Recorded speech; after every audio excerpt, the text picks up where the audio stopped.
Hello everyone, welcome to our Let's Play series of Torment, Tides of Numenera. This is Colonel RPG as usual, and I'm very happy that you chose to join me today here as we explore a Mirrorcaster. It's a memory of somebody that was sent to a city that lived at the back of a whale. That's as cool as that sounds. That's unfortunately not as cool as it looks, because these guys are afflicted by a plague or something like that, and also afflicted by this. A spoken lie, she says, when I, basically a plague that steals their words. And they're so dedicated to their principles that they will not speak. They will not even write. I mean, they will not speak because of the plague, but they will not even write because of their principles. So a spoken lie, she says, lasts but a breath, and those who hear it can answer with the truth. But a written lie lingers long past the lives of those who know it to be false, enduring until it can lead an entire race astray. So spoke the first of the folk who survived the sinking, and we have lived since by their words, free from the perils of pen and ink. Who are you? With ritual air, the speaker throws back her shoulders, glitter-gar scales shimmering. We are the folk, wayfarers and truth-tellers, survivors of a land that sank below the sea for our sins. She continues in a slightly less formal tone. We have plied the waves for 7 generations, kept above by the whale sinker's skill, never growing beyond the whale sinkers? Oh, the whale singers. So they sing to the whales stay afloat. That makes sense. Kept above by the whale singer's skills, never growing beyond the bonds of, or the bounds of this haven, small enough for each to know all, for all to know their place, from speaker to gleaner, from watcher to teacher. A wave of her arm covers the defenders huddled in the hall. Now we are few, perhaps some sinned in the old selfish way and brought the God's wrath upon us again. And she shrugs, but we shall endure. I'm here to destroy this place. I don't know what effect this will have in the future, because I can alter the past with this mirror. That's apparently an ability that the last cast-off has. Unfortunately, altering the past can have really drastic consequences on the easiest of times. In a place like this could destroy Saga's Cliffs. It could destroy civilization as we know it, for all we know. It could destroy me. I mean, I don't think it will, because this is a choice in the game.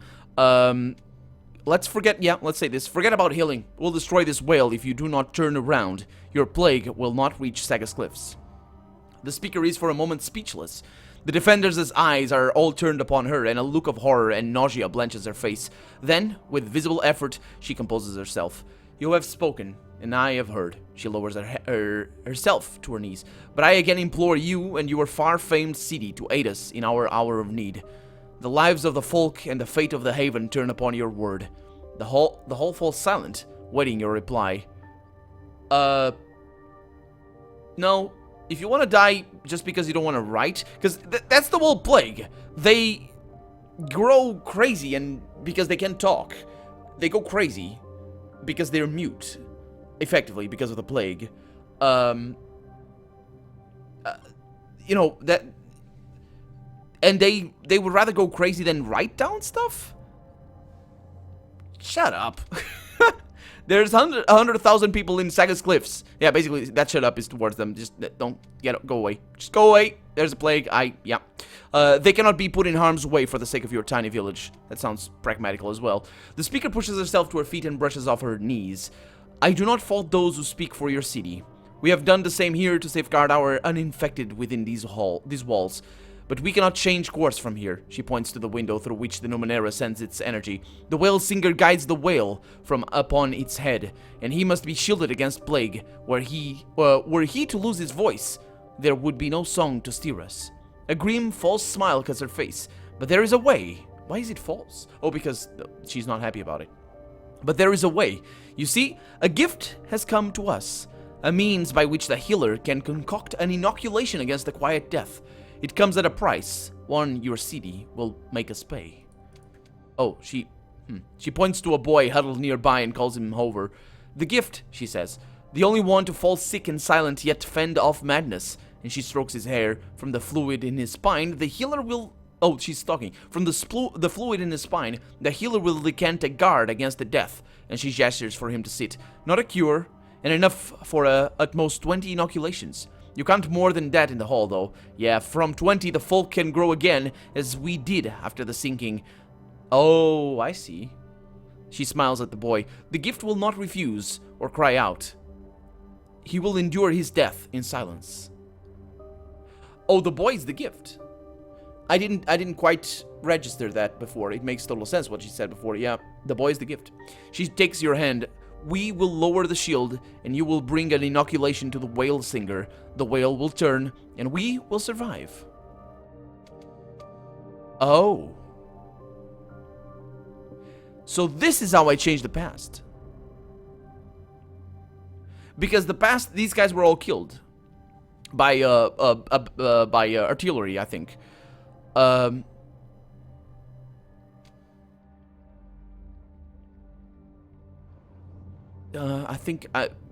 think this is hoping for too much. This is arguing for the sake of arguing. This one over here. What if the procedure fails? It says you'll have killed the only one of your people immune to the disease. Sure. I mean, that's the gift, I assume. Well, that's a valid point. That really is a valid point. But the thing is, we're looking at what actually happened, which is all these guys just basically died because they couldn't steer the whale. Let's change that.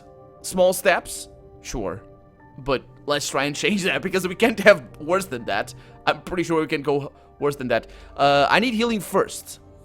The surgeon nods and gestures you towards him. Sit, please, he says, pointing to a simple wooden chair. As you rest for a moment, he begins his work with ciphers that are far from simple, relics, perhaps, of some more prosperous time. The care you receive is quick but effective, and at least some of your wounds are gone. Okay, so that's good, because we got hurt when we came in here.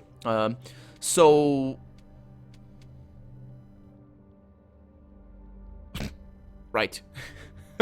Oh, now, let's kill the entire city, children and all, but kill one to save others? Yeah, let's not say that word. So that's the one I'm gonna go with, unless this one is better. There is another way. Kill the would-be child slayers and disable the shield-generating Numenera.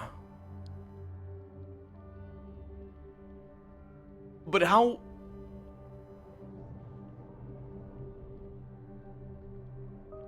But,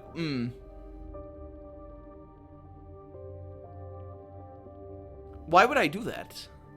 Just to save the kid? I think so.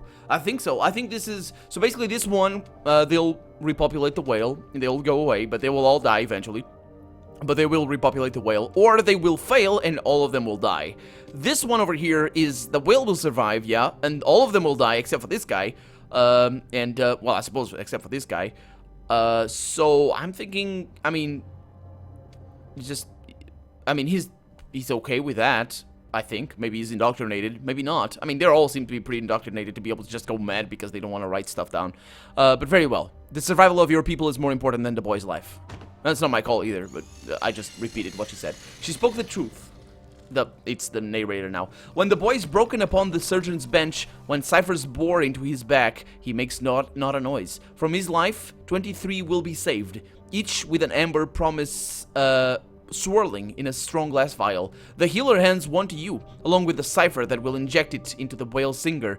The speaker gives you a flag, half yellow, half blue. Wave it when you reach the shield.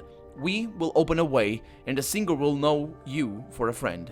With that, the folks speak a word of blessing and lead you to a tunnel, dug through whale flesh, that will give you a clear start. Your path will not be easy. The village is overrun, but it is the only way, and so you go. So these guys are basically parasites. They're even digging up whale flesh. They are clearly... I mean, it looks like a disease, but it is what it is. It's effectively what it is. They're parasites. The collar around your neck hums. A voice warms. Make haste. The whale has entered the bay.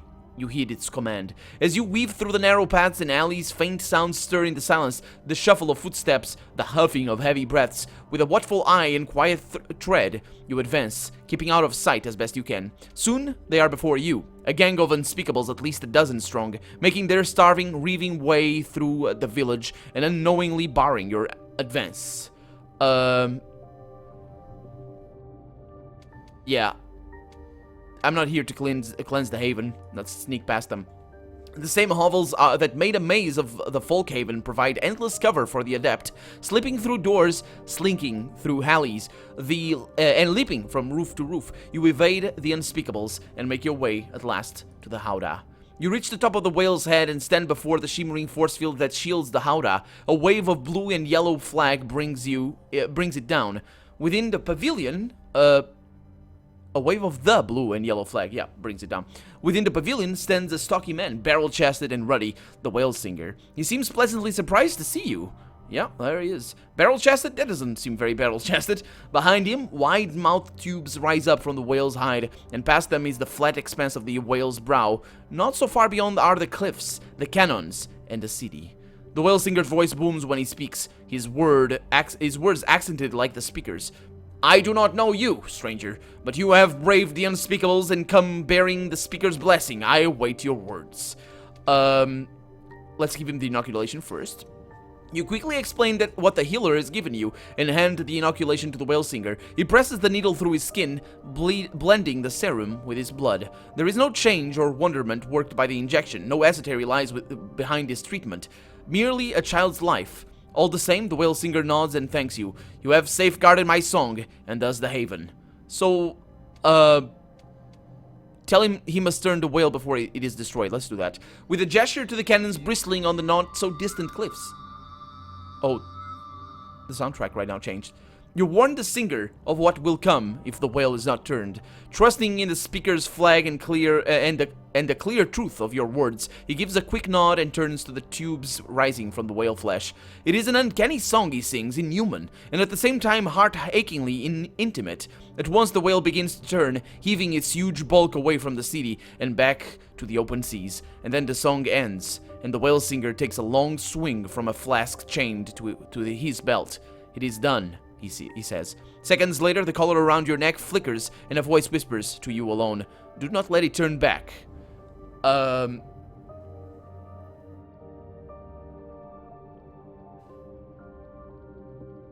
don't think... I think they were quick enough to just accept the fact that, you know, they had to go away. That says a lot, I think. So, I'm not gonna kill him, at all. I mean, I'm killing a lot of people by killing a single person at the beginning of what if is effectively the recovery of these people. So how do you steer the whale? The whale singer waves a hand at the trumpet-like bronze tubes rising from the creature's hide. When I sing, he says, the salpings bear my song into her very brain, stirring the nerves within it as if my voice were her own. What I sing, she must do.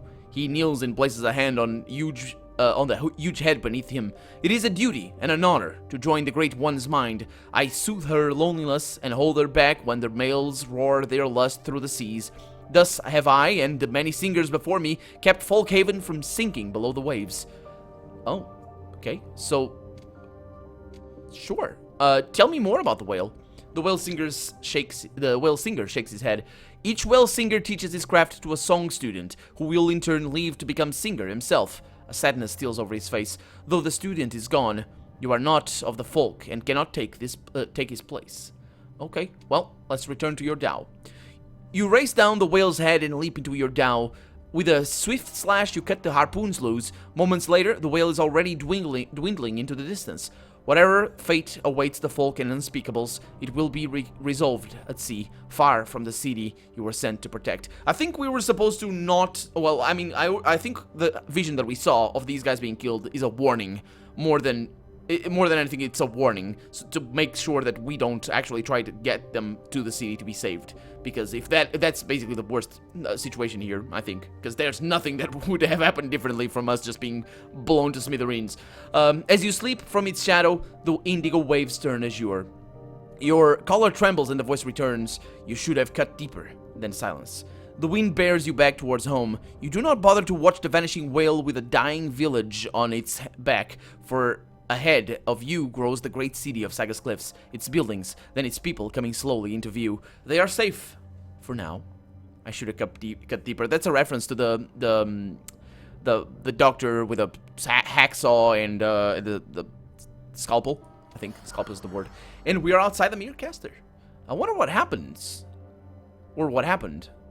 Surely nothing immediate, of course. Dominant tides have shifted? Really? Oh, we're idealist. We did away with the gold tides.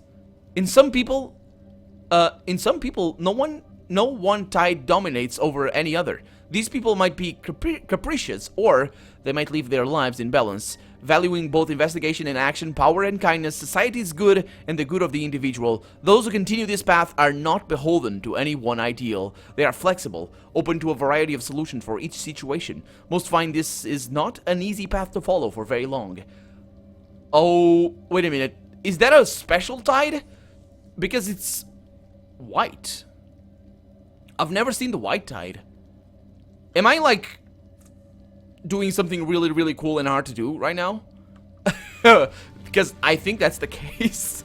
And if it's not, I'm really proud of that anyway, because that is a cool thing. It doesn't actually fit my character very much. I think the red tide would be something for my character, but then again, the choice is given to me. The red tide is taken in a different light in this game, so I don't know.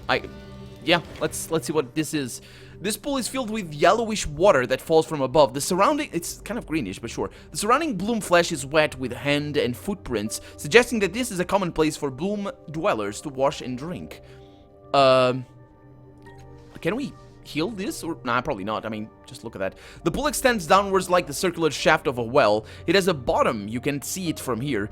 Or if it has a bottom, you can see it from here. In the depths of the pool, you might your sharp eyes catch sight of a long, worm-like shape. It appears to be caught in a projection of bloom flesh, and it's wriggling helplessly about. Let's dive into the pool and try to retrieve the wriggling object. So I'm not gonna be very good at this. You're pretty good at this, 55. You're way better at this, of course. He can't. Oh, he can't go better than that. Sure, 95 right there. That was a little bit of a risk, but that was okay. You plunge into the murky fluid. As you dive deeper, you see that the shaft opens into a much larger cavity. At the edge of the larger space, you reach the wriggling shape you saw from above and struggle to untangle it from a bony knot of bloom flesh. Finally, it slips free, and you swim to the surface, reaching the top just before you run out of air. And it is a warding worm. It's a cipher. Looks very nasty, but whatever. The skin of this bloated worm is continually shifting from one material to another. It basically gives you... Oh my god, 8? Oh, that's a cipher, of course.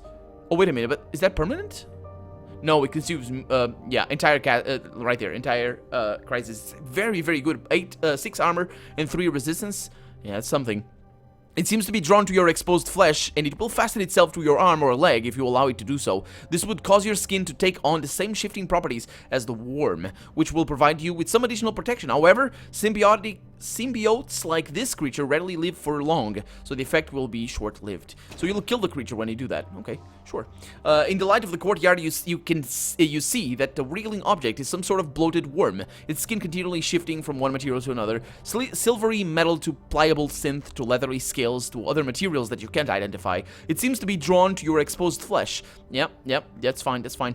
Let's look into the pool again, see if anything happens. The pool extends downwards like the circular shaft of a well. You don't see anything else of interest in the deeps, in the depths.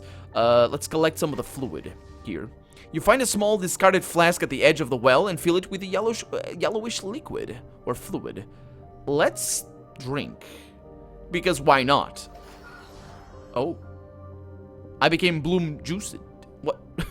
You take a sip of the yellowish water. It has a greasy texture and a slightly sour taste, but it quenches your thirst. You take another sip, and you start to hear whispers. They're faint at first, but they grow louder.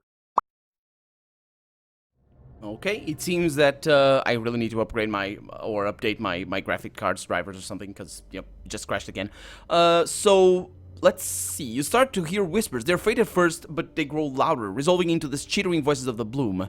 You stumble, struggling to keep your balance even as your senses dull. The bloom's voices seem clearer than before.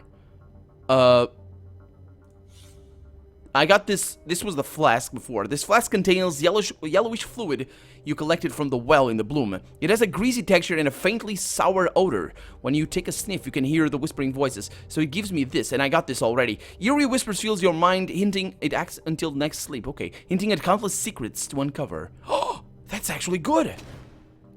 Erites gains the bloom juice to fettle until next... Why was it Eritis? Oh, I gained that as well. Oh, because Eritis gains that because, you know, he's got the fellow. But that's not a downside. That's fantastic. In the vicinity of the well, the voices are distant, faint. The whispers that were here before manipulating Skady and her Anine have fled. Okay, so I'm thinking maybe now I'll be able to do some good things. Let's ask about the memo video again. Okay, so there's nothing there. But they're not gonna be here to whisper at me. So everything is good over here. Yeah, okay, let's continue our expedition. We have a cart. This wagon is laden with basic supplies from outside the Bloom. Okay, we have a Bloom cultist over here. I wonder if I can mess with this again. Now that we have now that we have that thing. So I can do that again. Yeah, probably not. I'm considering maybe Dracogen over there might have something for us, but this is the last place we can go to. So we have Skady over there. That's the lady. We have that one over there, and we have the exit, the vast interior. Wait a minute, we're not inside? This is the courtyard, the vast interior. I wonder what that is. We have got refugees, and of course we got this machine. What a beautiful landing. The captain gently parted the walls of the Bloom just so, says Eritis, I believe. This massive vehicle appears to have crashed through the nearby wall. Bloom Flash has resealed the hole and is beginning to grow across the vehicle's surface. You recognize the vehicle as a Katana, a hyperdimensional transport from a prior world. Yep. And I suppose I might be able to explore it? Or at least get something from it. There's something over here. Let's see what that is. Let's see what that is. Come on. Yeah, just nastiness. It's got a lot of electricity going. A panel has fallen away from the side of the crashed Katana, exposing a compartment that is filled with machinery. Waves of energy radiate from it like heat haze. Let's examine, of course. Most of the machinery in the compartment is smashed and unrecognizable, hanging by wires and strips of torn synth. In the open spaces between the machines, tiny vortices of light and energy occasionally spring into being, obliterate everything that they happen to touch, and then vanish again. You recognize the vortices as minuscule singularities in space-time. Their presence suggests that this Katana is powered by a transdimensional power source, which might be accessible from its aft section. As your eyes grow accustomed to the weird, blurry haze, you notice a synth canister near the back of the compartment. It appears to be intact. If you stretch out your arm, you might be able to reach it. But if a vortex opens at a wrong time, that's the thing. That's okay, so that explain what those are. That's the things. You could be seriously hurt. Okay, let's try and get the canister. I think we have somebody over here that will be able to do something over there. That's 100% right there. Fantastic. Does anybody else manage this without... No, that's her. Only her. 100%. So she's out of speed. Not a problem. You reach into the compartment, but we didn't get anything. Fingers scrabbling at the smooth synth of the canister, trying to work it loose. A tiny vortex flares to life beneath near your arm, but you snatch it away, and the vortex misses you by a few centimeters. With a final twist, you pull the canister free. Ready to learn something new. Oh, we leveled up? Fantastic. Hyper coolant spray. You recover this small canister from the crashed Katana. It does 25... it does a lot. 25 chemical damage and confers stunned, so it's another one of those fantastic ciphers that we had. The canister is icy cold to the touch. On one end, you find a release valve. If you open it all the way, the coolant could be sprayed out, freezing anything it touched. So that's good. So let's level up Aligern over here. He was saying something, doesn't matter. He's got extra effort, yes indeed. And he's now tier 4. Concentration increase. +1 training level in concentration. That wouldn't be too bad. Or increase the effects gained by the leaving tattoos. I think I'm going to go with that. Wait a minute. Yeah, I'm going to go with that right there. Then I have 2 abilities over here to learn. That's scanning array. Let's see. Max effort on +1 on attacks. That's an interesting one. I might go for that. Mind control over here. On hit confers controlled forces, which forces the target to fight on your side. 0% on attacks. Wait a minute. How was... Oh, that's a skill. That's like a... What? Because you need to make a check? 2 of 2 uses per day remaining. Or maybe you don't. Animate Balefire. Summon a construct that draws the attack of all nearby enemies and fights on your side. That's a good one. Energize. Change the damage type to energized or... Comfort energized. All damage dealt is converted to the chosen type. Okay, so it's energized. I don't know what that is. And scanning ray gains a +5 bonus to each for each level of effort applied to perception and a bunch of other stuff. Okay, so let's go with these two because they seem pretty good. Drink to the dregs. +1. Yeah, +1 things. There we go. +1 effort. So that's that.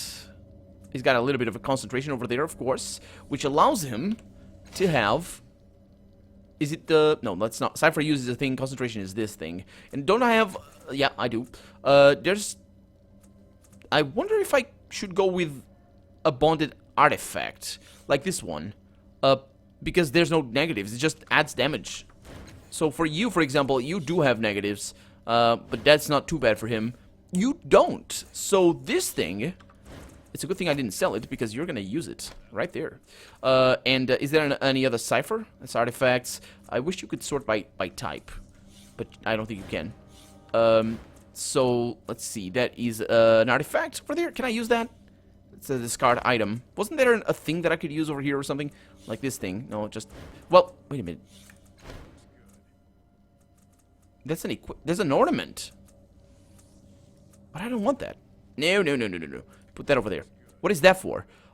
Sucker Punch. Yeah, it adds a Sucker Punch. And that's that. I prefer that one because it shares the Fetals, and that's an interesting thing. Okay, so let's just save the game there and get out of here, I guess.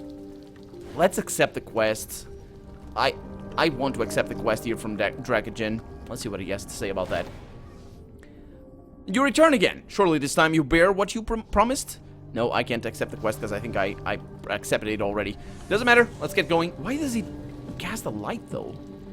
Not really sure what that is all about, but yeah. It is what it is. Let's get out of here. Let's go outside. Let's go to the vast. Is that outside? Is that actually outside? Because there's light. Oh, boy. Oh, the goopiness. Oh, the looking like things. Doesn't look to be outside. The game is just saved. We got crystals. The corpse of an insect of gigantic proportions lies here. On closer inspection, you see that it appears to be in the midst of getting absorbed into the wall. But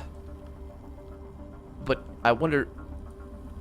To Little Nihilesh and to the trade posts.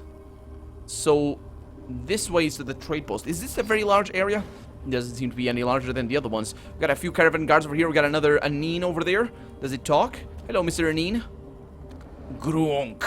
Okay, it's all fine. And then we have Varian. Oh, can't we just hack our way through, says the guy? Nope. Like I said, it ain't there anymore. But you told us this was the way. Well, it used to be. Now it ain't. The Bloom does what she likes. So we got a Varian merchant. We got a Greaseller. It could be their names. And a human merchant. So I suppose this is the guy that I need to talk to. As you approach, you see two well-dressed merchants in heated conversation with a wiry man who is wearing an assortment of odd-looking leathers and hides. Upon seeing you, the wiry fellow shoos the merchants away and turns in your direction. Instead of feet, you notice that he has two hand-like appendages fashioned from metal and synth. Indeed, both of his legs have been replaced by these artificial arms that appear remarkably flexible. And we're gonna have to continue looking into what he has to say on the next episode. For now, I'm Colonel RPG, and this has been Torment, Tides of Numenera. I really hope you've enjoyed it, and if you did, go ahead and leave a comment, like the video, but above all, thank you so much for watching, and I hope I'll see you next episode. Bye-bye.